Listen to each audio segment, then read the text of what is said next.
Bismillahirrahmanirrahim. Assalamualaikum warahmatullahi wabarakatuh dan salam sejahtera kepada semua penonton yang dihormati sekalian. Selamat datang kepada siri kedua Bicara Naratif Net Chancellor yang pada kali ini akan mengupas aspirasi pertama, iaitu Menahkoda Pertanian dan Pusat Rujukan Pengembangan.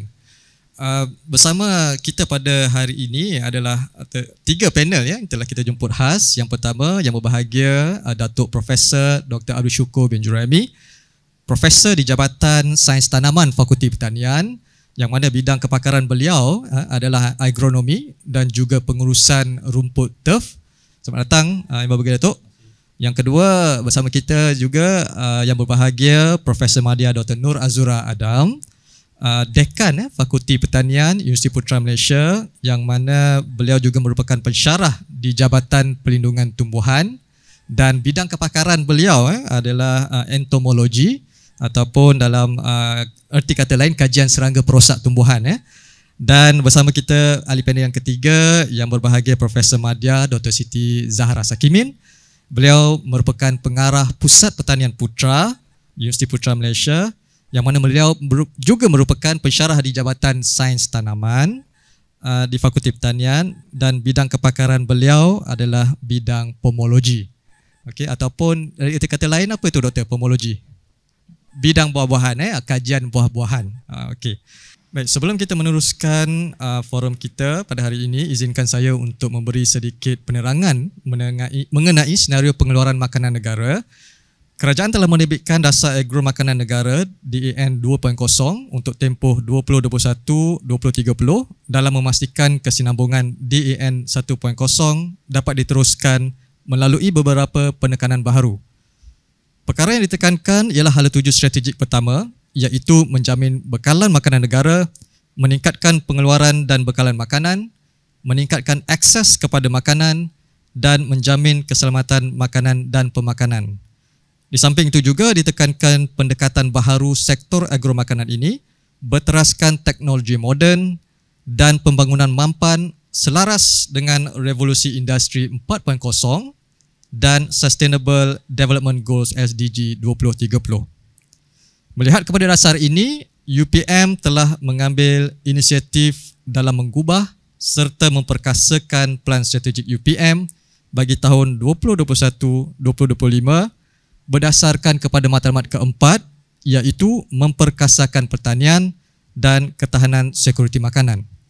Sehubungan dengan itu juga, dalam naratif Naib Chancellor yang telah diadakan pada tahun ini, beliau telah menggariskan dua perkara, iaitu Menahkoda Pertanian dan Pusat Rujukan Pengembangan.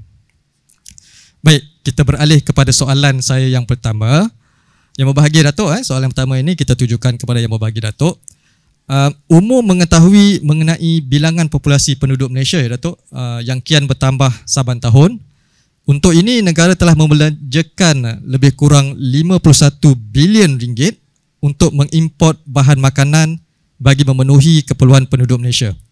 Pada pandangan yang berbahagia Datuk, bagaimanakah cara yang kita boleh lakukan agar fokus terhadap penghasilan bahan makanan tempatan ini dapat diberi penekanan supaya kebergantungan Malaysia, kebergantungan negara kita terhadap nilai import dapat dikurangkan? Silakan Datuk. Terima kasih Prof. Hanjas. Bismillahirrahmanirrahim. Assalamualaikum warahmatullahi wabarakatuh.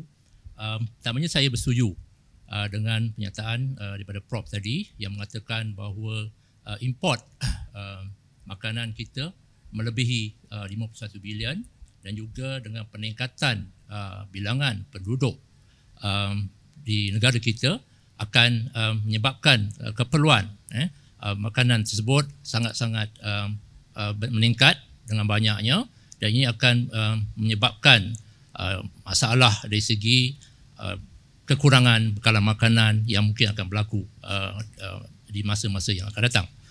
Seperti yang kita sedia maklum bahawa dari segi tahap secara diri bekalan makanan negara memang agak membimbangkan.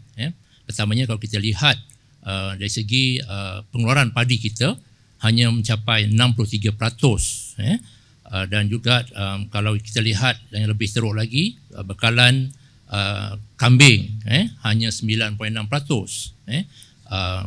daging lembu sekitar 22%, sayur-sayuran 44%, dan banyak lagi yang mana kita masih lagi kekurangan dan bergantung kepada import. Sebab itulah nilai import kita semakin meningkat.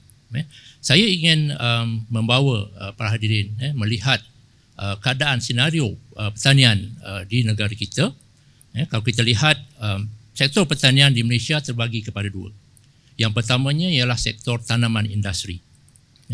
Yang keduanya ialah sektor makanan. Tanaman industri ini melibatkan kelapa sawit, getah. Dan untuk sektor ini dari segi keluasan tanaman pun mencecah hampir 6 juta hektar keluasannya. Yang ini akan memberikan tekanan kepada tanaman makanan yang hanya sekitar lebih kurang 800,000 sahaja. Jadi jauh perbezaannya kerana tanaman industri ini ia mempunyai potensi yang sangat besar, sangat luas. Nilai ekspornya sehingga lebih kepada 60 bilion. Sementara tanaman makanan kita tahu memang kita kekurangan. Jadi perkara ini yang kita lihat terdapat sedikit competition antara tanaman industri dan tanaman makanan, sebab tanaman industri ini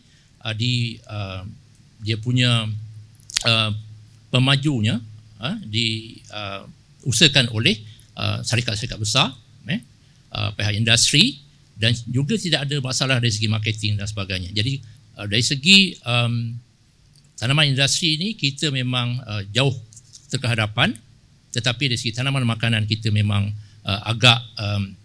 agak merusingkan kerana banyak isu-isu dan cabarannya.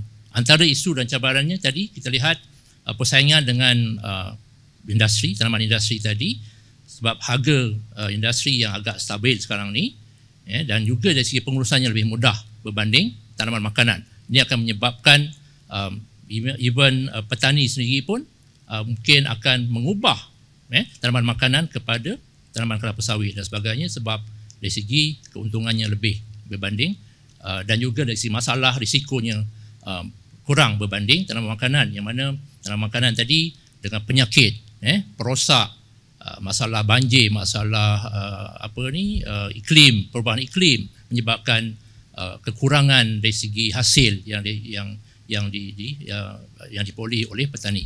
Jadi banyak isu-isu lain seperti peningkatan harga import, baja, racun perosak dan sebagainya akan menyebabkan perkara ini terjadi. Jadi bagaimana kita nak mengatasi perkara ini supaya sektor tanaman makanan ini berdaya bersaing sama maju dengan tanaman industri. Jadi kalau kita lihat beberapa perkara yang mungkin kita boleh lakukan, yang pertamanya ialah dari segi penggunaan benih, penggunaan bahan tanaman yang berkualiti, berhasil tinggi. Kalau ada dari segi penghasilan baka untuk ternakan, yang mana kita memang sangat kekurangan. Jadi kita perlukan perkara ini supaya kita dapat hasil yang lebih tinggi. Yang keduanya, kita memerlukan pihak swasta sebenarnya, sama ada dari segi agropreneur yang boleh membantu sama-sama menghasilkan tanaman makanan itu sendiri dengan insentif-insentif yang diberikan oleh pihak kerajaan.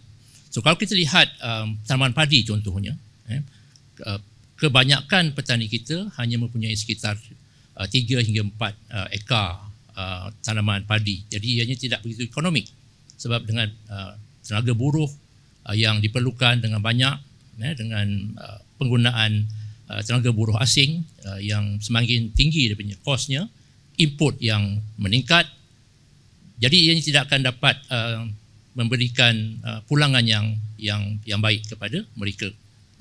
Jadi satu cara yang sedang dan sepatutnya terus dipertingkatkan ialah penggunaan kaedah pengurusan secara skala besar. Contohnya yang sekarang ni telah diusahakan ialah Smart SBB, yang mana satu kawasan tadi dihimpunkan petani-petaninya mungkin sampai 100 orang, sampai 100 hektar kawasan diusahakan oleh satu syarikat kerjasama dengan petani tadi supaya dari segi pengurusannya lebih sistematik, mengurangkan kos dan sebagainya. Dia akan dapat membantu dari segi meningkatkan produktiviti, because target kalau kita lihat produktiviti untuk tanaman padi sekitar 4.2 tan per hektar sahaja. Tapi dengan adanya SBB ini ia boleh meningkat sehingga 7 tan, hampir 2 kali ganda. Jadi ini akan dapat nanti meningkatkan pengeluaran padi kita. Begitu juga dengan tanaman sayur-sayuran. Kita lihat bahawa small scale, very intensif punya kaedah pengusahaan tanaman sayuran ini.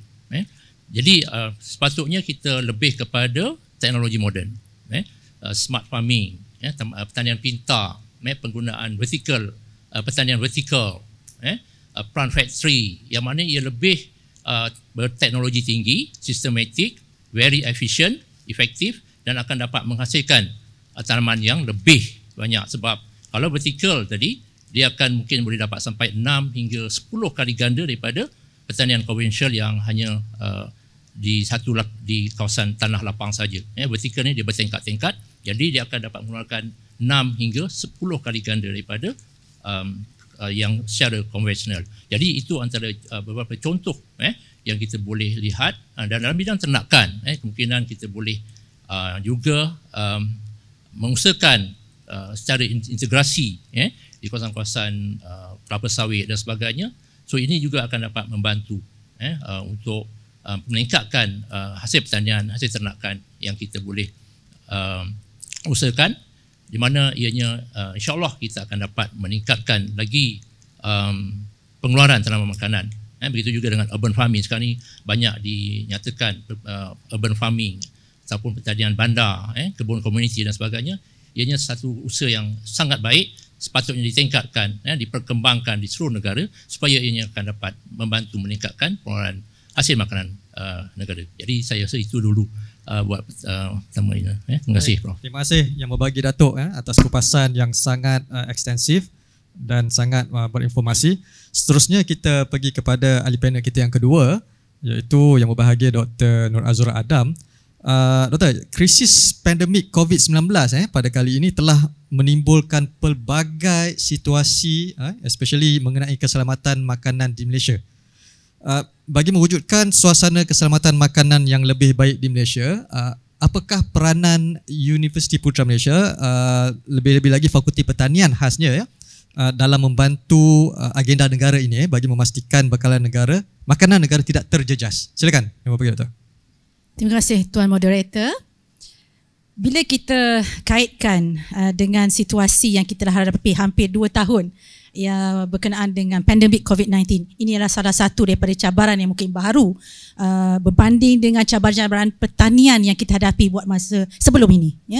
Jadi salah satu daripada kita telah bangkit kita telah bangkit daripada orang kata satu situasi yang mungkin kita agak selesa dengan pertanian yang wujud sebelum ini kepada yang lebih mungkin boleh berikan kita input ataupun hasil yang lebih sekiranya kita menghadapi masalah-masalah seperti masalah pandemik COVID-19 pada contohnya. Itu baru satu contoh. Sedangkan ada banyak lagi cabaran-cabaran yang lain mungkin disebabkan oleh perubahan iklim dan sebagainya. Jadi peranan, bila kita sebut peranan UPM secara khususnya Fakulti Pertanian, kita tahu bahawa UPM atau Fakulti Pertanian itu sendiri mempunyai kepakaran dalam pelbagai bidang pertanian. Jadi untuk itu, bila kita sentuhkan perkara ini dengan apa yang telah dikatakan oleh panel kita yang pertama, di mana kita menjuruskan pertanian yang sedia ada kepada konsep pemfokusan bidang-bidang pertanian tertentu, especially terutamanya untuk menghasilkan makanan, penghasilan makanan.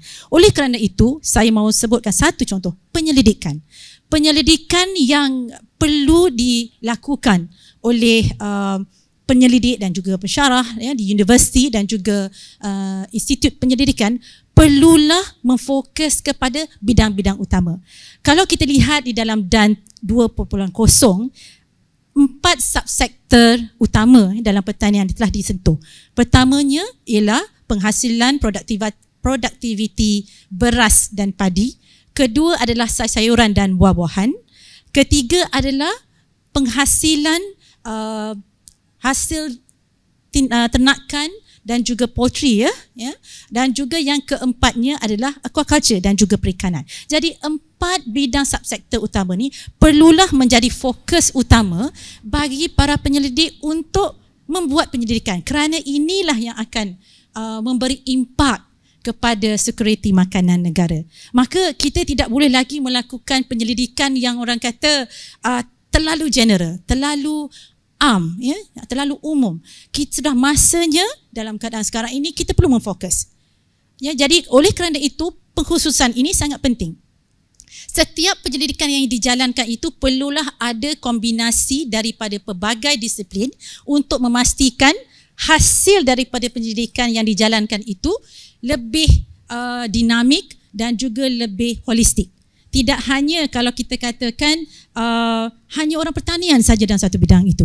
Contohnya dalam penghasilan variety baharu padi dan sebagainya, contoh ya. Jadi ia tidak semestinya perlu hanya breeder saja ataupun pembiak baka, tidak. Ia perlunya ada disiplin-disiplin lain daripada penyelidik-penyelidik lain mungkin yang terlibat sama di dalam penghasilan ini, kerana ia melibatkan the whole value chain ataupun sepanjang rantaian makanan itu sendiri. Jadi untuk itu, satu saya katakan dari segi penyelidikan yang kita nak jayakan itu.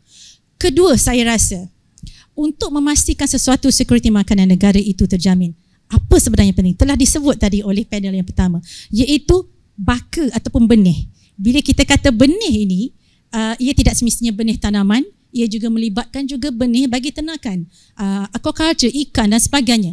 Kerana kita sangat bergantung, ingat ya, sekiranya kita hanya bergantung kepada benih ya, atau daripada seeds daripada luar, sampai bila? Ya, ini satu kekurangan yang amat nyata di dalam industri makanan kita, di mana kita sendiri kurang dapat menghasilkan benih atau variety tanaman dan juga ternakan dan sebagainya yang berkualiti untuk kita pastikan hasil kita itu yang diperolehi daripada pertanian kita itu akan meningkat lebih tinggi. Jadi ini ada dua aspek penyelidikan yang saya rasa sangat relevan untuk kita tekankan pada masa akan datang. Ya.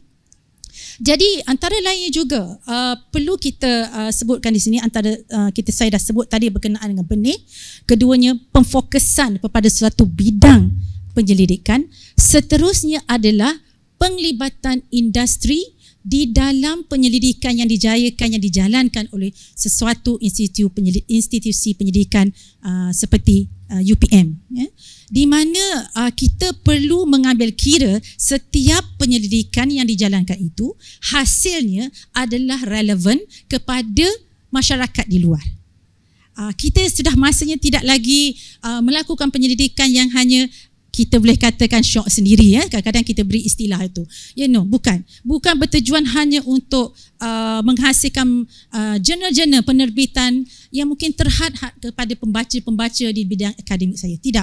Ingat, fokus utama sesuatu matlamat kerajaan itu mewujudkan strategi bagi penghasilan security makanan adalah untuk rakyat, ya, untuk publik, untuk masyarakat. Maka dengan itu memastikan bahawa setiap penyelidikan itu perlulah memfokus kepada keperluan di luar, sama ada keperluan industri dan juga masyarakat. Saya rasa sekiranya UPM khususnya kepada Fakulti Pertanian dan juga fakulti-fakulti yang ada hubung kait dengan pertanian, ya, perlulah memberi ini sebagai satu laluan utama di dalam penyelidikan yang dijalankan. Dan saya rasa sekiranya ini dijalankan dengan sistematik dan teratur, saya rasa kita tidak mustahil untuk mencapai SSL ataupun sara hidup, ya, untuk setiap individu komoditi utama makanan dalam negara ini tercapai 100% ataupun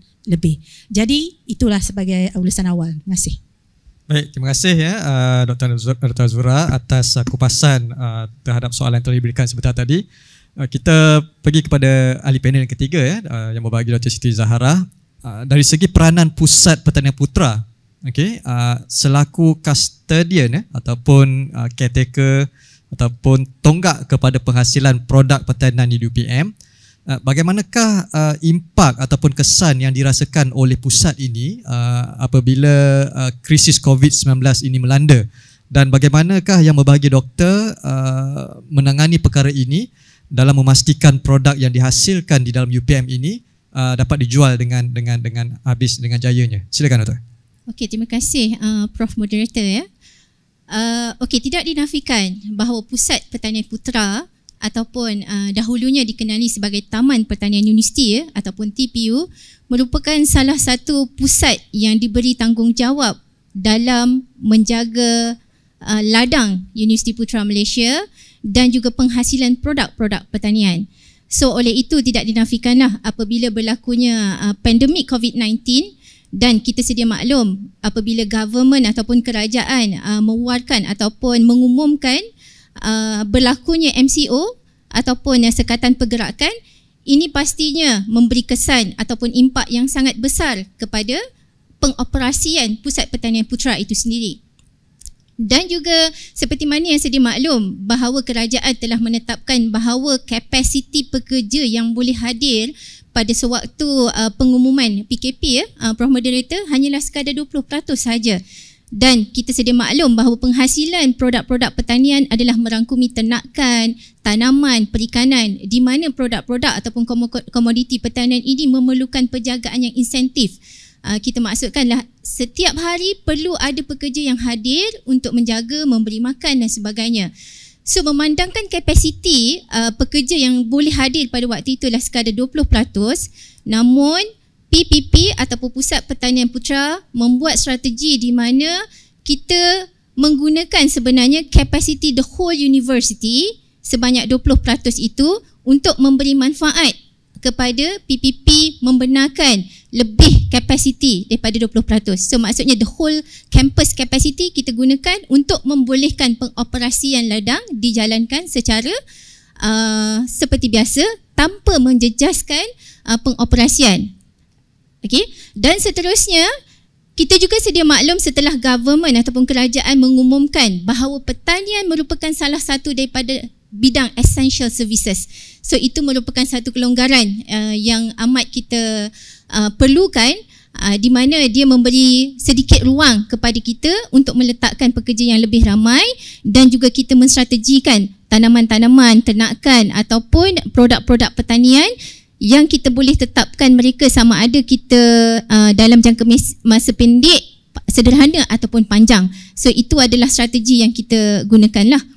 Okey, dan seterusnya untuk makluman Prof Moderator, sepanjang pandemik COVID-19 kita memang tidak nafikan bahawa hasil produk pertanian di PPP memang berkurangan, berikutan daripada pengurangan beberapa komoditi pertanian yang kita terpaksa sama ada hentikan ataupun kita terpaksa strategis semula bergantung kepada situasi semasa pada waktu tersebut. Namun kita membuat beberapa strategi yang lain, iaitu antaranya adalah menjalinkan kerjasama bersama Fakulti Sains Makanan. Okay, so maksudnya apabila PPP menghasilkan produk makanan dan di mana jangka masa produk makanan itu jangka masa pendek, kita cuba memanjangkan jangka masa produk tersebut dengan mengubah kepada produk yang lain. Sebagai contoh nanas, so kita convert kepada jus nanas. So kita boleh memanjangkan dan still pemasaran kita boleh lakukan. Selain daripada itu merupakan salah satu daripada inisiatif kita untuk memastikan produk makanan tersedia untuk dibekalkan kepada warga kampus ataupun penduduk di sekitar ya. Dan selain daripada itu, antara strategi yang kita mainkan ya di sini bila mana kita menghadapi masalah pandemik COVID-19 ni, so untuk makluman yang berbahagia Prof Moderator dan juga rakan panel saya, sepanjang tempoh MCO yang lepas dan di mana pada waktu itu berlaku contohnya seperti musim buah-buahan. So sebagaimana kita sedia maklum bahawa musim buah-buahan ni tempoh jangka masa dia, terutama contohnya seperti durian, MD2, musangking dan sebagainya, dia boleh rosak dalam tempoh 1 ataupun 2 hari selepas daripada produk itu jatuh ataupun dikutip, dia hasilnya dikutip. So itu merupakan satu cabaran yang sangat hebat bagi PPP dalam pada kita menangani tempoh waktu tersebut. Dan bila mana pemasaran kita lakukan, dia juga memberi cabaran kepada kita di mana pembeli tidak dapat hadir untuk membeli di pasar raya ataupun pusat jualan kita, dan itu menyumbang kepada penurunan penjualan produk pertanian, di mana tahun-tahun sebelumnya, sebelum berlaku MCO, penjualan kita adalah sebanyak almost 500,000, tetapi di sepanjang pandemik ini dia telah berkurangan sebanyak, hanya kita mampu mencapai penjualan sebanyak 270,000 saja. So dia memang sangat memberi kesan kepada income penjanaan kepada universiti. Tetapi Prof Moderator ya, sebenarnya kesan MCO ni telah menjadi norma baru kepada kita, dan kita percaya bahawa setiap cabaran pasti akan ada solusi-solusi yang kita perlu fikirkan dan kita perlu atasi untuk jangka masa panjang. Setiap cabaran merupakan gerak kerja kita untuk mencapai perkara yang lebih mencabar lagi di masa hadapan ya. So apa yang kita lakukan dalam pada kita nak memasarkan produk-produk pertanian ni, kita lebih ataupun staff-staff kita lebih didedahkan kepada celik IT lah. So kita membuat pemasaran secara di atas talian, dan itu dapat membantu kita memasarkan produk pertanian. Selain daripada itu, antara usaha yang saya puji daripada pihak PPP ataupun staff-staff daripada PPP merupakan mereka membuat penghantaran produk kepada customer. Selain daripada pembelian tempahan secara online, kita juga membuat penghantaran terus daripada rumah ke rumah. So antara salah satu daripada inisiatif daripada PPP untuk mengelakkan daripada produk kita rosak begitu sahaja. So itu antara usaha yang kita lakukan. Selain daripada itu ya, Prof Moderator, sebenarnya kita juga dalam usaha menjalinkan kerjasama bersama sebuah syarikat yang kita panggil sebagai Mantap Synergy untuk kita develop satu platform perniagaan secara online di peringkat kampus ataupun di peringkat UPM. Bukan sahaja, maksudnya bila MCO datang, dia merupakan cabaran dan dia merupakan satu batu loncatan kepada kita untuk lebih berjaya pada masa hadapan. So itulah antara perkara yang saya cabaran dan juga solusi serta strategi yang kita cuba mainkan dalam pada menghadapi COVID-19. Terima kasih. Baik, terima kasih yang berbahagia Dr. Siti. Memang syabas dan tahniah kepada PPP dan juga kepada pegawai-pegawai mereka di atas kerja keras. Memang kita tahu waktu PKP hari itu banyak produk tidak dapat dijual, dan di atas kreativiti dan juga inisiatif yang diambil, berjaya juga kita dapat jual sebanyak mungkin. Baik, untuk kita teruskan kepada soalan yang seterusnya, dalam merealisasikan naratif Net Chancellor, iaitu dalam menahkoda pertanian, soalan ini saya tujukan kepada ahli panel pertama yang berbagi Datuk. Apakah yang perlu dilakukan Datuk oleh UPM untuk meningkatkan keterampilan disiplin pertanian pada peringkat kebangsaan dan juga peringkat antarabangsa? Selain itu, bagaimana yang berbagi Datuk melihat perkara ini ataupun peranan yang perlu dimainkan oleh semua warga UPM daripada pelbagai lapisan, daripada pentadbir, pihak atasan sehinggalah kepada lapisan bawahan, dalam memastikan objektif ini tercapai. Silakan Ya Datuk. Terima kasih Prof Moderator. Seperti yang kita sedia maklum, fungsi universiti, kita ada 3 fungsi universiti. Yang pertamanya ialah pengajaran ataupun pengajaran dan pembelajaran, kemudian penyelidikan dan pengkomersialan, dan yang ketiganya ialah perkhidmatan profesional ataupun pengembangan. Dan kalau kita lihat UPM, kita dari segi tujahan kita adalah pertanian. Kita mungkin kita surut sedikit sejarah UPM, kita nama kita dulu Universiti Pertanian Malaysia, kemudian kita beralih kepada Universiti Putra Malaysia, dan alhamdulillah kita masih lagi, walaupun kita bertukar nama, tapi kita masih lagi mengekalkan tugas kita, merupakan sebuah universiti yang bertujahkan pertanian. Jadi itu antara perkara yang memang daripada dulu lagi memang kita tekankan. Walaupun kita berubah dari segi nama, tapi dari segi aktiviti dan juga perkara yang kita lakukan di UPM ini, ianya bertujahkan pertanian. Tapi sejauh mana keberkesanan aktiviti kita dalam membangunkan pertanian di peringkat UPM dan seterusnya, memberi kesan kepada masyarakat kita di luar sana, itu kita boleh lihat dari kalau kita lihat dari segi sumbangan kita, sumbangan kita dari segi penghasilan human resource ataupun tenaga kerja yang melibatkan bidang pertanian, memang kita masih lagi memang antara yang terkehadapan. Walaupun kita lihat banyak universiti lain pun juga telah pun menghasilkan graduan-graduan pertanian, tapi kita antara yang tertinggi dari segi pengeluaran dan juga berkualiti lah. Kalau kita lihat lebih pada 60% daripada kurikulum kita memang masih lagi berkaitan dengan pertanian, sama ada secara khususnya pertanian ataupun ada yang berkaitan dengan pertanian, dan ianya kita lihat memang sangat-sangat memberi impak lah kepada penghasilan human resource yang diperlukan oleh negara. Jadi kalau kita lihat bagaimana dan apa yang perlu kita lakukan di peringkat UPM ni untuk memastikan dari segi keterampilan kita di peringkat nasional dan juga peringkat antarabangsa, antaranya ialah kalau kita seorang researcher contohnya, seorang penyelidik, kita pastilah seperti apa yang dinyatakan oleh Dr. Azura, panel kita yang kedua, dari segi penyelidikan kita perlulah penyelidikan yang memberikan kesan kepada apa yang diperlukan oleh pihak masyarakat petani. Itu dari segi kita menjalankan penyelidikan yang betul-betul diperlukan oleh petani, oleh industri. Bukan itu saja, juga kita perlu sebagai sebuah universiti, sebagai academician, kita juga memerlukan penyelidikan yang cutting edge, yang terkehadapan, yang dapat membantu dari segi meningkatkan pengeluaran. Contohnya penggunaan smart farming ataupun pertanian pintar, penghasilan baka benih yang mungkin dia resistant, tahan kepada penyakit, tahan kepada kemarau, tahan kepada banjir, perubahan iklim dan sebagainya. Itu antara penyidikan-penyidikan yang perlu kita lakukan sebagai seorang academician, seorang penyelidik yang berada di universiti ini, supaya bukan saja kita dapat menyelesaikan masalah di luar sana, tapi kita juga membantu meningkatkan lagi bidang pertanian tadi kepada yang lebih tinggi lagi.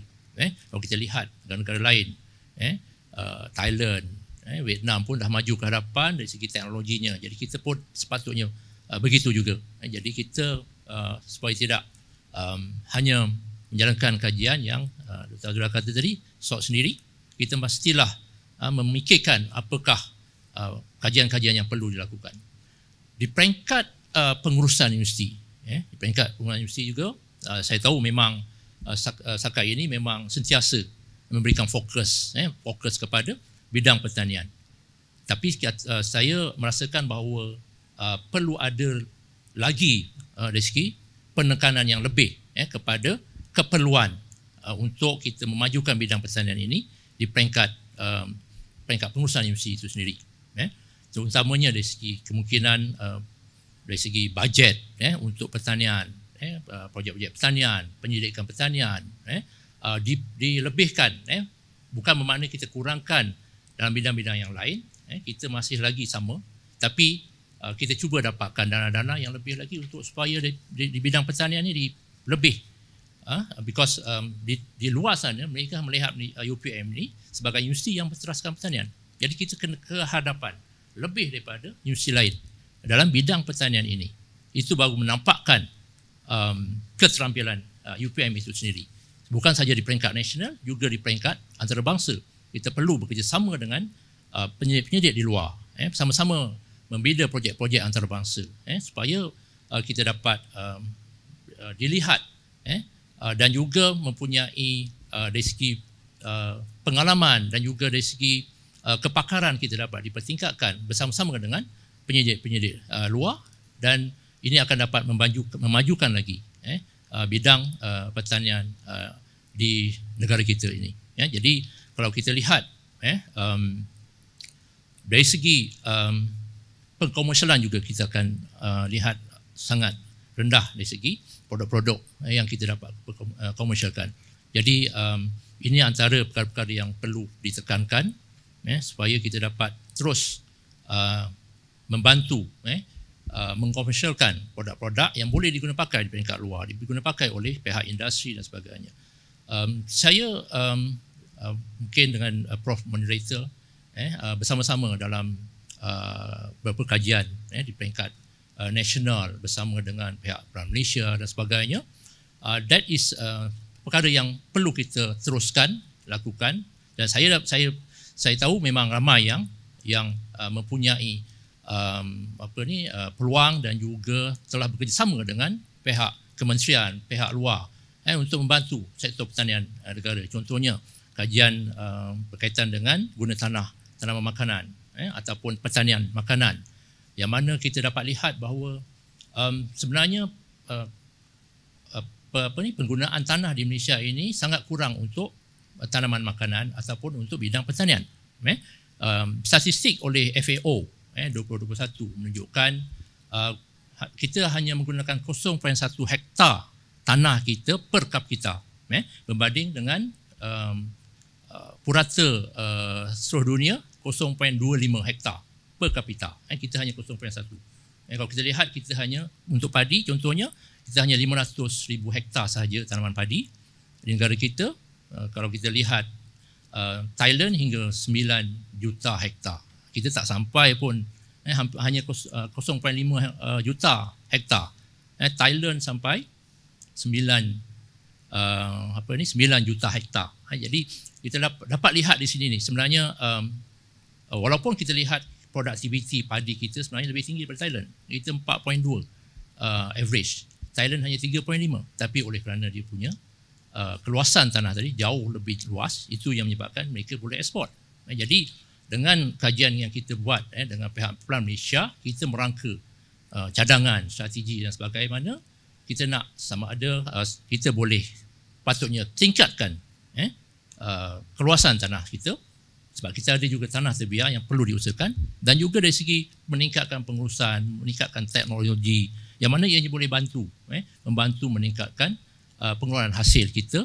Dan insyaAllah dengan adanya dapatan-dapatan kajian yang akan dibawa ke peringkat atasan, ke parlimen dan sebagainya, perkara ini akan dapat jadi itu antara sumbangan-sumbangan yang kita boleh lakukan lah, supaya ianya akan menampakkan yang UPM ini mempunyai keterampilan. Nah, itu dari segi pensyarah, academician. Saya dah lihat dalam mention tentang pengurusan. Begitu juga dengan pekerja-pekerja, staff-staff yang lain juga, supaya pemikiran mereka ni kalau boleh memikirkan tentang pertanian. Tak kira lah di peringkat level yang mana pun, mereka tertumpu kepada pertanian, supaya sentiasa mereka merasakan bahawa pertanian itu adalah mereka adalah pertanian. Barulah kita boleh bekerja bersungguh-sungguh untuk memajukan bidang pertanian dan juga UPM secara umumnya. Itu saja buat masa ini. Terima kasih banyak. Terima kasih Yang Berbagi Datuk. Baik, Dr. Azura, bagaimanakah Yang Berbagi Doktor melihat peranan Fakulti Pertanian selaku peneraju disiplin pertanian di UPM dalam mentransformasi sumber daya graduan yang dihasilkan di fakulti ini, Doktor, agar mereka ini memiliki atribut keusahawanan tani, berteraskan teknologi dan tidak jumut terhadap rentak pemikiran yang konvensional. Silakan, Doktor.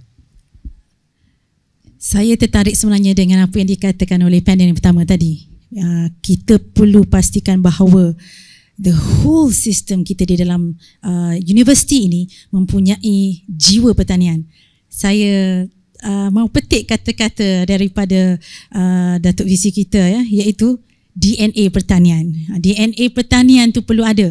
Kalau istilah lain kita, roh pertanian tu perlu ada dalam jiwa, bukan sahaja oleh pelajar-pelajar yang memang khusus ataupun staf-staf yang khusus dalam pertanian seperti fakulti pertanian, tetapi tak, bila kata DNA pertanian, ia melibatkan keseluruhan entiti warga Universiti Putra Malaysia.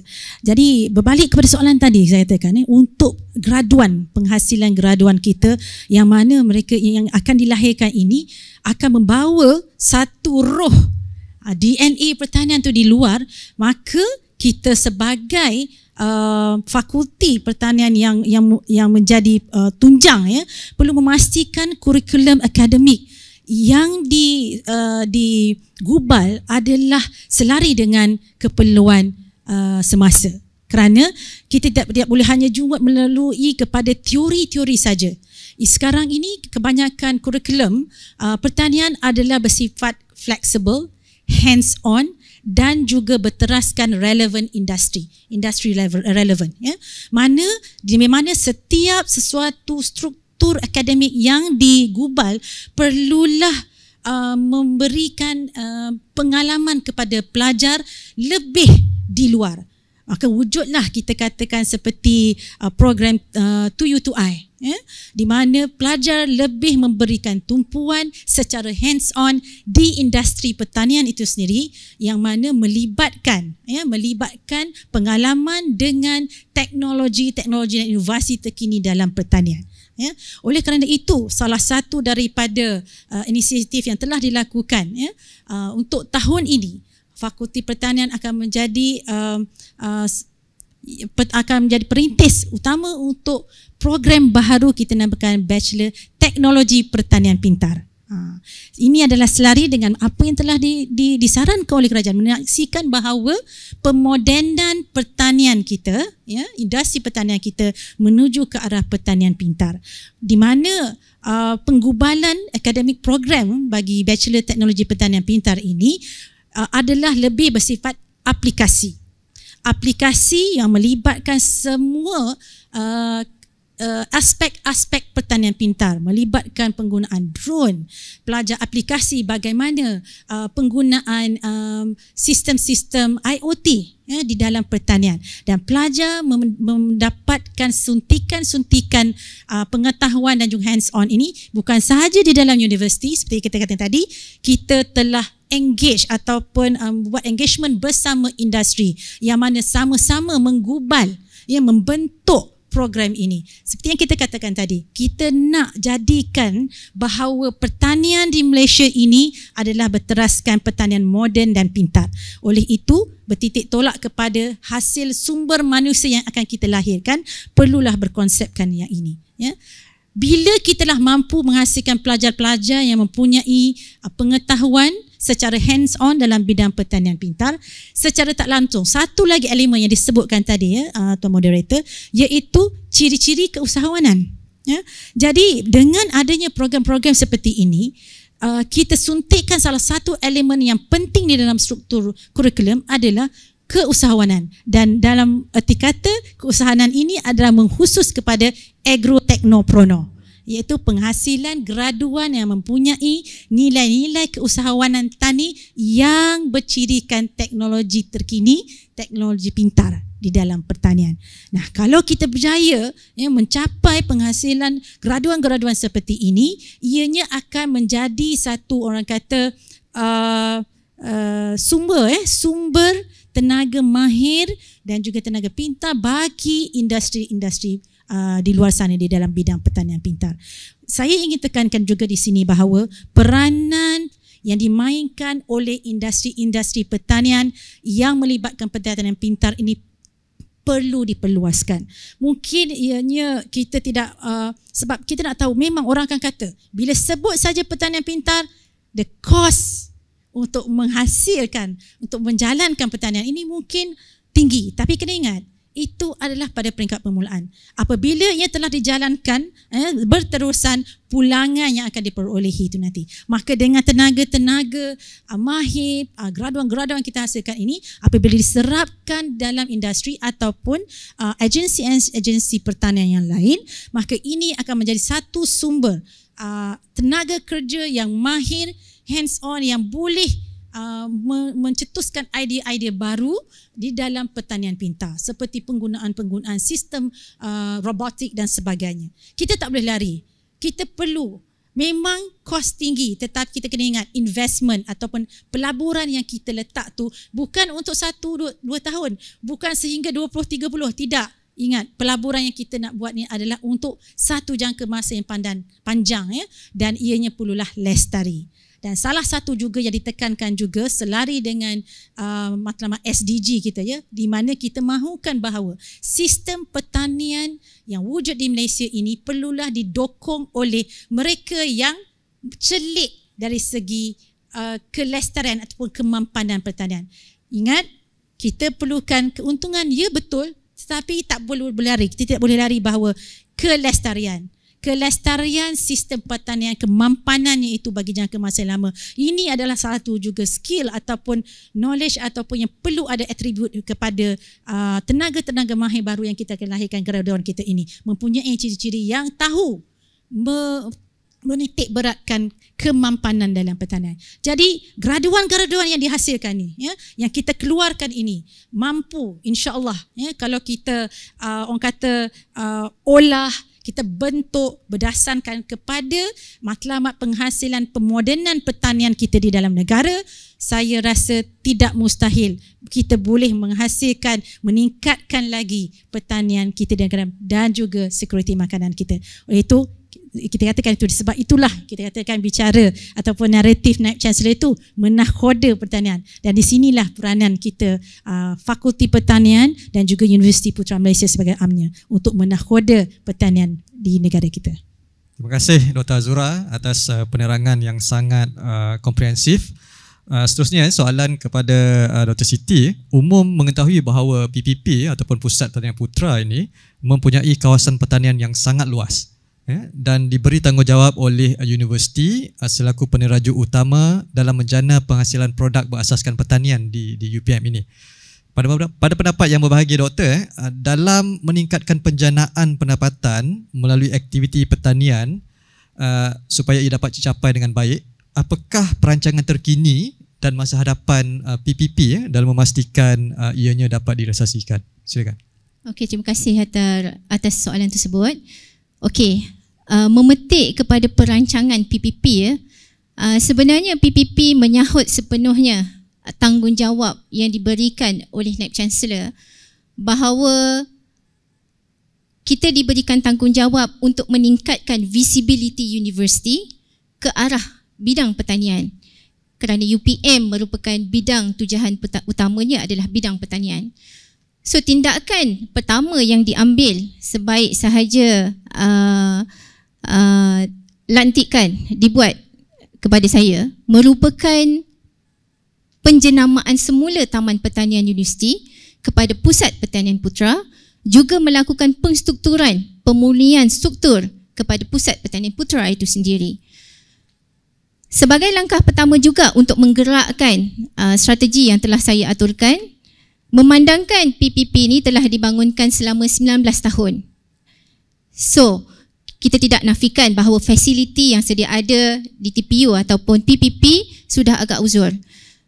So, memandang kepada keadaan tersebut, saya telah mengaturkan satu lawatan khas yang mana dihadiri oleh semua jawatan kuasa pengurusan universiti, malah juga satu lawatan khas yang telah dihadiri oleh lembaga pengurusan universiti untuk kita sama-sama melihat apakah yang kita perlu lakukan dalam jangka masa pendek dan juga jangka masa panjang untuk kita menyusun strategi agar perancangan ke arah visibility pertanian dan seterusnya kita dapat menakhoda pertanian sebagai salah satu bidang tujuan kita dapat tercapai. So oleh yang demikian, selepas daripada lawatan tersebut, saya telah mengutarakan satu kertas kerja projek pemerkasaan pertanian, di mana projek ini telah saya bentangkan kepada pihak jawatan kuasa pengurusan universiti, dan jawatan kuasa pengurusan universiti telah melihat dan memperhalusi di mana satu dana pembangunan pemerkasaan telah diberikan kepada PPP untuk melihat pembangunan pertanian dalam jangka masa 5 tahun ke hadapan. So dana tersebut telah diberi mengikut tahun-tahun pembangunan. Okey, dan alhamdulillah dia telah berlangsung dengan baik setelah setahun yang lalu dan telah berterusan, malah terdapat outcome yang telah kita dapat hasil daripada cadangan kertas kerja tersebut.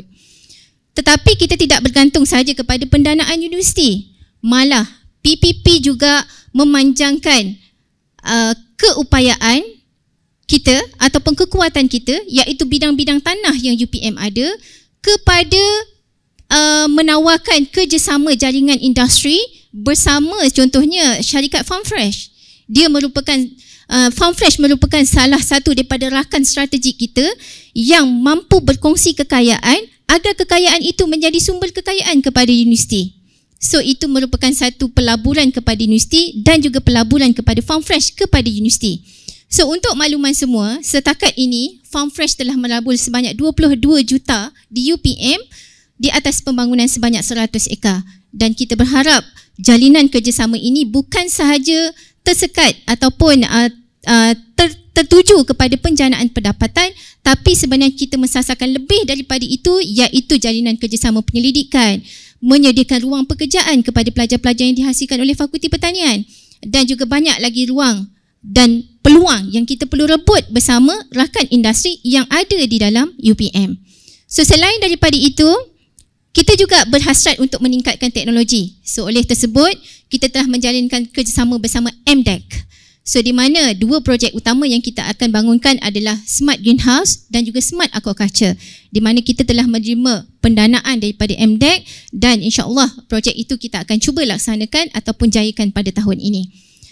Selain daripada itu, Prof Moderator ya, kita juga telah menerima sebenarnya UPM ini merupakan satu pusat rujukan kepada industri-industri luar yang kita tidak perlu nafikan bahawa kita mempunyai kepakaran dalam bidang pertanian dan kita menjadi pusat rujukan utama. So oleh itu, kita perlu menggunakan kekuatan kita dengan menggunakan semua kepakaran yang kita ada untuk kita menjual ilmu dan juga kemahiran yang kita ada untuk kita pasarkan. Itu merupakan sumbangan yang sangat-sangat besar. Selain daripada bidang tanah yang kita ada, yang kita berkolaborasi sebagai rakan strategik, perancangan penanaman produk-produk pertanian untuk kita hasilkan dan kita jual sebagai sumber penjanaan pendapatan dan kekayaan kepada universiti, dan juga kita memanjangkan juga aktiviti yang lain kepada sumbangan di peringkat di mana kita telah merancang di bawah entiti JIM, Jaringan Industri dan Masyarakat, dengan gabungan Pusat Pertanian Putra, Sernet dan juga UCTC. Kita sebenarnya telah membentangkan satu kertas kerja yang kita panggil sebagai Projek Pembangunan Usahawan Tani Negara, atau kita panggil sebagai NTAD, bertempuh masa 2023 hingga 2027. Di mana projek ini sebenarnya secara holistiknya adalah untuk menghasilkan graduan yang sedia apabila mereka dilatih selepas daripada tamat menjalani program diploma ataupun degree, mereka akan dilatih selama setahun, dan apabila mereka keluar nanti, mereka sebenarnya graduan yang sedia sebagai usahawan untuk menyahut cabaran dan juga membantu negara dalam menghasilkan produk bagi menjamin keselamatan makanan negara. Saya itu saja, terima kasih. Terima kasih. Baik, terima kasih yang berbahagia Dr. Siti Zahra. Baik, kalau kita lihat kepada perkara kedua dalam naratif Net Chancellor, iaitu memperkasakan UPM sebagai pusat rujukan pengembangan.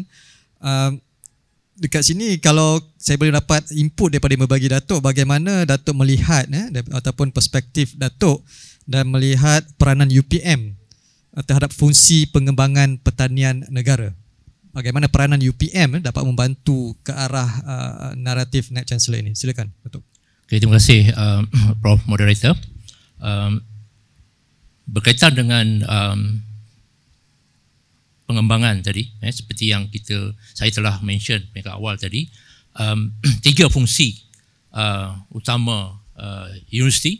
Yang pertamanya ialah pengajaran dan pelajaran, penyelidikan dan komersialan produk. Dan yang ketiganya, yang tak kurang pentingnya, yang memang penting, ialah dari segi perkhidmatan profesional ataupun pengembangan. Seperti yang kita sedia maklum, kita di universiti melakukan penyelidikan. Kita belajar, banyak ilmu kita dapat, banyak produk kita dapat, hasil penyelidikan yang kita dapat. Ianya tidak bermakna kalau kita tidak berikan ilmu tersebut ataupun produk tersebut kepada petani kita ataupun kepada pihak luar yang boleh diusahakan, dikomersialkan, dan juga ilmu yang digunakan untuk meningkatkan produktiviti dan sebagainya.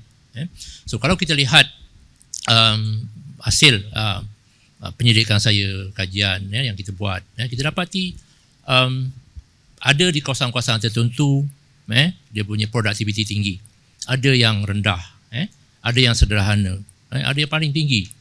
Kita boleh dapat sampai 10 tan. Kalau padi itu boleh dapat sampai 10 tan. Tapi ada yang dapat 1,5 tan, ada yang 2,5 tan, ada yang 5 tan. Kenapa perkara ini berlaku? Kadang-kadang petani tadi mungkin kurang ilmunya. ataupun dari segi penggunaan baja, dari segi penggunaan racun dan sebagainya, mungkin ada yang tak kena, ada yang tak betul. Cara penanaman, kaedah penanaman, mungkin ada yang tak betul.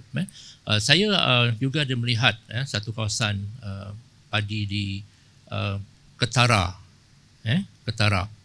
So average dia punya produktivitinya hingga mencapai lebih pada 5. Itu average, maknanya dia ada yang 10, ada yang mungkin ada kurang sikit 4.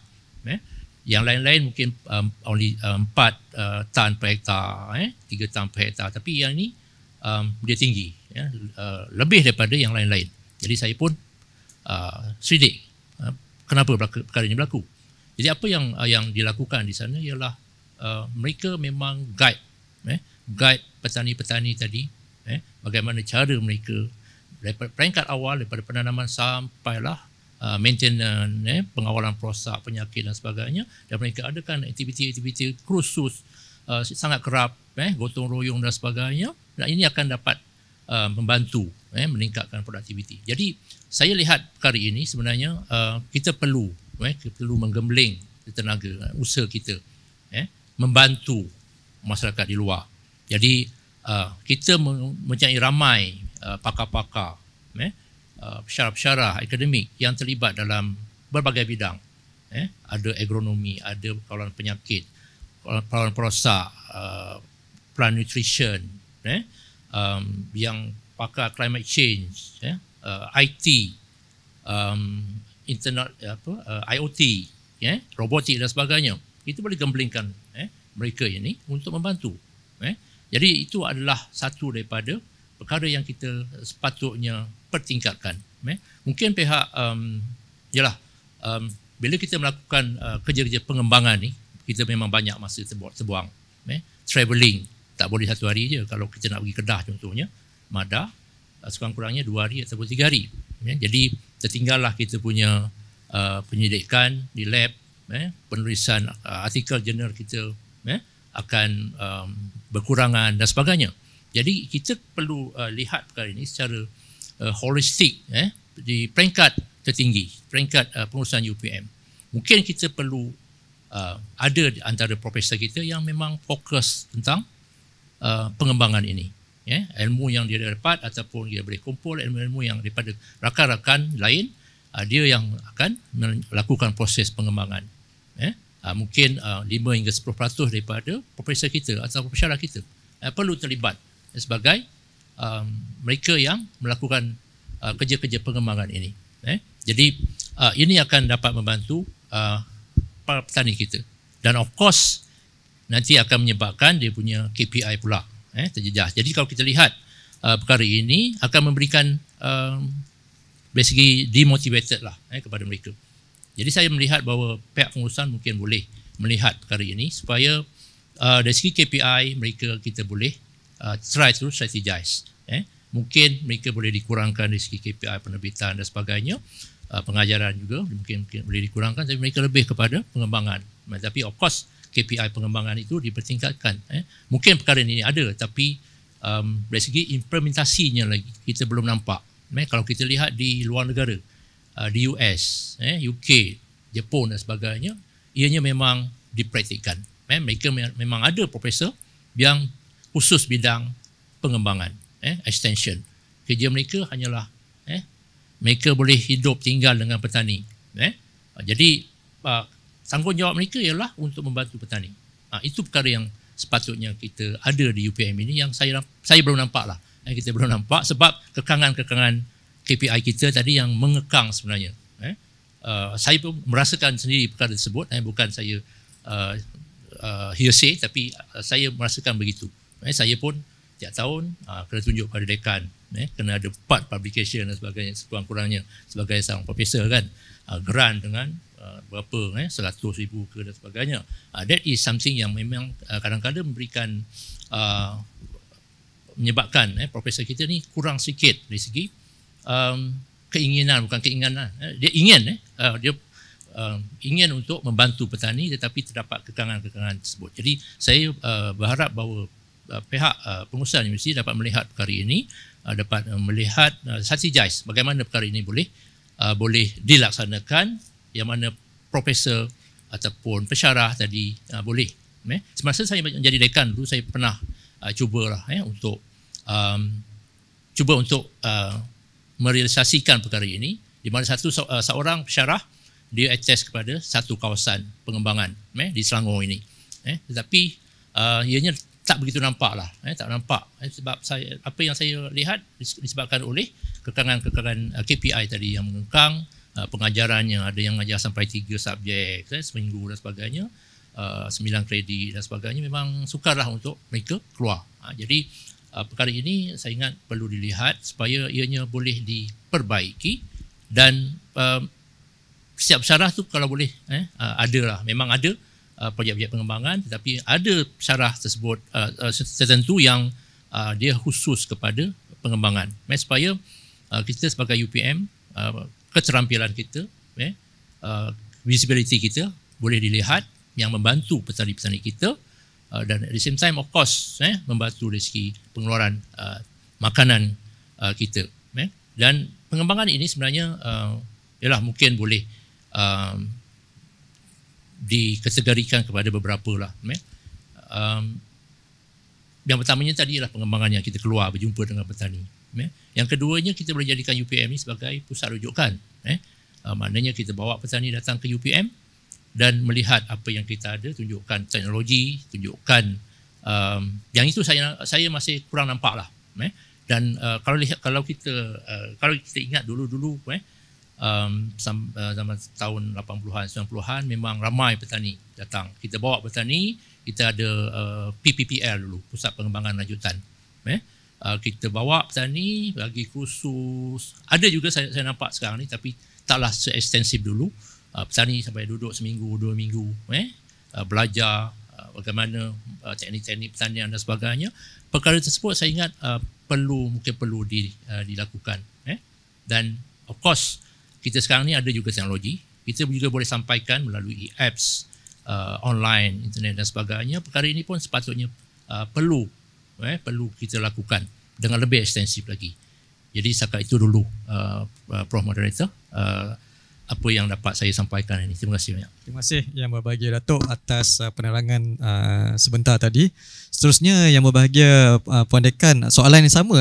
Kali ini kita melihat dari segi perspektif fakulti pula. Bagaimanakah Fakulti Pertanian selaku peneraju disiplin pertanian di UPM ini dalam membantu untuk mencapai ataupun memperkasakan UPM sebagai pusat rujukan pengembangan. Dari segi perspektif fakulti pula, macam mana Doktor? Silakan. Baik, kita sebut saja Fakulti Pertanian, bidang-bidang atau kepakaran yang kita ada memang meluas. Dia mencakupi semua aspek pertanian yang ada. Sama ada bidang aquaculture, ternakan, agribusiness, ekonomi pertanian, sains tanaman, PND, pest and disease management dan sebagainya. Kita lengkap. Jadi untuk itu, seperti katakan tadi, kita kena gembeling. Kita kena gembelingkan, pastikan bahawa dia macam ni, dia balik kepada konsep DNA pertanian tadi. Kalau ada rasa dalam jiwa setiap individu kita itu, rasa ingin menyumbang semula, cintakan kepada pertanian itu, melihat bagaimana pertanian itu penting di dalam negara kita ini bagi menjamin kesulitan makanan, maka individu-individu, penyelidik-penyelidik ini akan dapat merasakan bahawa mereka perlu memainkan peranan dalam menyampaikan setiap hasil penyelidikan, inovasi dan sebagainya ke dunia luar, ke masyarakat luar. Fakulti Pertanian, seperti kita maklum bahawa kita mempunyai ramai kepakaran. Kita ada dalam bidang semua aspek pertanian, kita ada sama ada aquaculture, ternakan, agribusiness, ekonomi pertanian, begitu juga sains tanaman, pengurusan perosak dan juga penyakit. Jadi kalau kita berbalik kepada konsep DNA pertanian, sekiranya setiap individu di dalam universiti ni, especially kepada pensyarah-pensyarah kita, ada roh pertanian itu, mereka merasakan satu tanggungjawab untuk menyampaikan setiap bidang penyelidikan telah dijalankan itu kepada orang ramai. Kerana matlamat akhir kita adalah apa? Berbakti semula kepada masyarakat, menyampaikan ilmu yang kita peroleh itu di luar.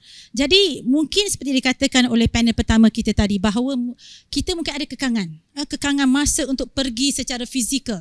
Tetapi dengan keadaan aplikasi ataupun implementasi pertanian moden pintar sekarang ini, kita boleh mewujudkan aplikasi pertanian, aplikasi pengurusan perosak dan penyakit contohnya, di mana semuanya di hujung jari. Maka dengan itu kita tidak boleh melakukan penyelidikan secara sendiri. Kita perlu bekerjasama dan disiplin lain, sains komputer. Bagaimana kita nak wujudkan satu aplikasi yang mana boleh digunakan oleh petani dalam usaha kita menyampaikan ilmu-ilmu pertanian itu sendiri. Jadi aplikasi-aplikasi ini secara tidak langsung dianggap sebagai satu, orang kata, medium, satu media penghubung penyampaian pengembangan ilmu kepada para petani. Jadi saya rasa ini untuk membantu dari segi kekangan masa untuk turun. Dan satu lagi saya rasa yang rasanya kita perlu lebih melihat adalah mewujudkan stesen-stesen penyelidikan di kawasan-kawasan pertanian utama di seluruh negara. Kerana dengan itu, sekiranya kita ada stesen-stesen pendidikan ini, maka apabila kita turun di sana untuk melakukan penyelidikan bersama staf pegawai pertanian, pensyarah-pensyarah sebagainya, nah ini menjadi satu gelanggang di mana petani-petani ini boleh mendapatkan maklumat semasa kita menjalankan penyelidikan. Ini akan mendapatkan keterampilan kita. Oh, ini UPM mempunyai stesen pendidikan di tempat mereka, dan pastinya akan menjadikan sumber rujukan. Tidak perlu pergi terus kepada UPM, tetapi adanya stesen-stesen penyelidikan ini secara tidak langsung melihatkan keterampilan UPM itu sendiri dalam menyampaikan ilmu di kawasan lapangan mereka. Jadi banyak konsep-konsep. Selain daripada itu, saya rasa yang kita telah jalankan di sepanjang 2 tahun pandemik kita ini adalah apa? Iaitu mengadakan seminar, talk ataupun kursus secara online yang mana boleh dihadiri oleh peserta dari seluruh pelosok negara, secara online, dan juga cost efektif, kurang tidak sangat menggunakan ni because secara ada online, dan mereka boleh berinteraksi secara langsung melalui platform-platform online ini terus bersama pakar. Dan saya rasa ini adalah satu konsep yang sangat berjaya. Dan sekiranya kita kembangkan lagi dengan wujudkan juga satu platform di mana ia banyak di negara-negara barat, di US dan sebagainya, UK, ada platform di mana para petani boleh menyalurkan soalan melalui online, sistem aplikasi pertanyaan kepada pakar. Orang kata macam klinik pertanian lah, tapi secara online, di mana kita sebagai pakar ini boleh menjawab secara online melalui aplikasi-aplikasi tertentu di dalam handphone dan sebagainya. Jadi ini banyak kaedah. Kita tidak perlu menjumutkan diri kita hanya kepada satu kaedah yang mungkin dulu konvensional, perlu turun bersama di sana. Tapi sekarang dengan adanya pemodenan di dalam bidang sistem pertanian kita, benda ini dapat jalankan. Kita jangan pandang rendah kepada petani-petani kita sekarang kerana mereka juga telah maju. Cuma sekarang kita perlu develop. Kita perlu bangunkan aplikasi-aplikasi ini yang mana akhirnya dapat membantu mereka. Saya rasa itu adalah tanggungjawab kebanyakan sekarang sedang dijalankan di Fakulti Pertanian. Baik, terima kasih Yang Berbahagia Dr. Azura. Soalan yang sama untuk Dr. Siti Zahra. Apakah peranan PPP dalam menyebarluas ilmu pertanian ini kepada komuniti pertanian di negara ini? Silakan. Okey, terima kasih Prof. Anjas. Okey, untuk menjawab soalan tersebut, sebenarnya peranan PPP juga adalah membantu dalam proses pengembangan selain daripada membantu dalam pengajaran, penjanaan pendapatan dan juga jaringan bersama industri lah. So, untuk menjawab soalan tersebut, kepakaran secara lapangan ataupun hands on di ladang kita banyak membantu kepada peranan UCTC dalam memberikan kepakaran di peringkat lapangan dan juga menyampaikan pengembangan kepada masyarakat melalui UCTC sebagai contoh. So itu adalah perkara yang kita kerap selalu lakukan dan juga mendapat jemputan tanah secara terus daripada UCTC. Ataupun selain daripada itu, seperti mana yang disebutkan di panel kedua tadi, melakukan ataupun mengadakan online perkongsian, seminar ataupun webinar dan sebagainya. So kita juga ada melaksanakan siri-siri perbincangan berdasarkan kepada pengalaman pakar yang kita ada di Pusat Pertanian Putra melalui pegawai-pegawai pertanian ataupun penolong pegawai pertanian yang berkepakaran. Walaupun mereka tidak secara langsung dapat mengajar pelajar, tetapi sebenarnya mereka telah banyak pengalaman di lapangan yang kita dapat kongsikan secara terus juga kepada masyarakat, ya. Okey, melihat kepada pembangunan PPP ataupun secara keseluruhan kepada UPM melalui aktiviti pertanian, sebenarnya saya melihat jauh perkara ini. Perkara yang kita perlu lakukan untuk melihat UPM terus visible ataupun terus terselah dalam bidang pertanian adalah mengguna pakai segala sumber yang kita ada, iaitu di mana UPM ini kita kaya dengan sumber tanah, iaitu untuk makluman semua kita mempunyai keluasan UPM ataupun ladang UPM secara keseluruhannya sebanyak 1,500 ekar. So di mana kita masih lagi banyak ruang-ruang kawasan ladang yang kita belum bangunkan, di mana untuk menjawab kepada pengembangan dan juga jalinan industri, itu merupakan kawasan yang kita boleh tawarkan kepada industri untuk berkolaborasi, bekerjasama dengan UPM untuk kita bangunkan. Sebagai contoh, mungkin kita tahu sekarang ini harga kelapa sawit mencapai harga yang sangat tinggi, ya, Prof Datuk. So oleh itu saya rasa itu antara peluang untuk kita rebut dengan keluasan tanah yang kita ada, sebagai sama ada investment daripada pihak universiti ataupun jalinan kerjasama dengan pihak luar. Dan perkara itu sebenarnya telah ada syarikat yang berminat. Cuma di peringkat dalaman, di peringkat universiti, kita perlu memperhalusi, kita perlu memberi peluang, perlu mengkaji dari segi profit sharing keuntungan kepada pihak universiti, di mana di akhir jalinan kerjasama itu, of course kita mengharapkan keuntungan itu adalah kepada universiti. Okay, dan juga saya memang sangat memandang jauh Universiti Putra Malaysia ni ke arah pembangunan pertanian, di mana kita juga berusaha untuk menjalinkan kerjasama bersama Asia Grocer. So Asia Grocer ni ataupun Our Farm Asia, ya, mereka merupakan sebuah anak syarikat bersama AirAsia. So saya melihat bahawa UPM ni boleh terbang jauh, sejauh AirAsia terbang. Sebab itu kita nak melihat produk-produk pertanian melalui lapangan ladang yang kita ada, penghasilan produk pertanian, pemasaran yang kita perlu perkasakan melalui jalinan kerjasama. Andai kata kita tidak mampu melakukannya sendiri, tapi industri permintaan di luar memang sangat banyak.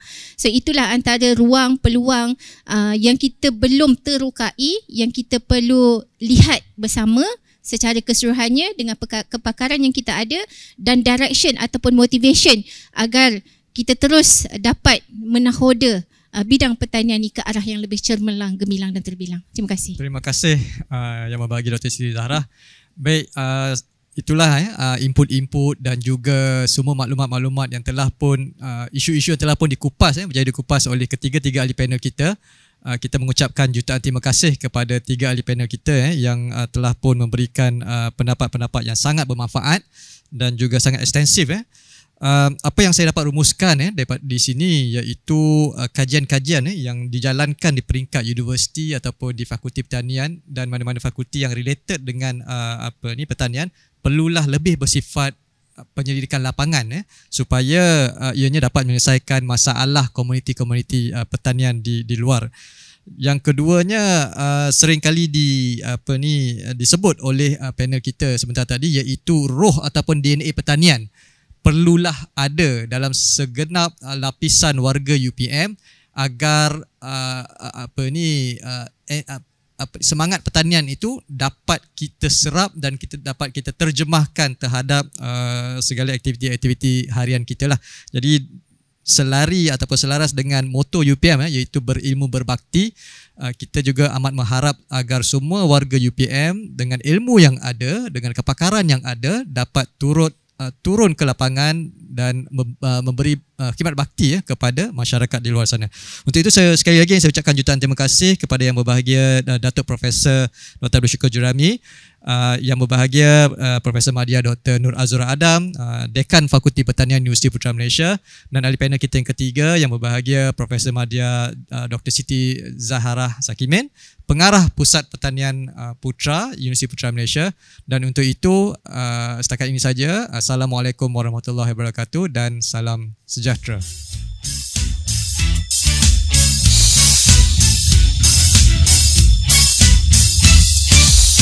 Jiwa Siti ini aku berdiri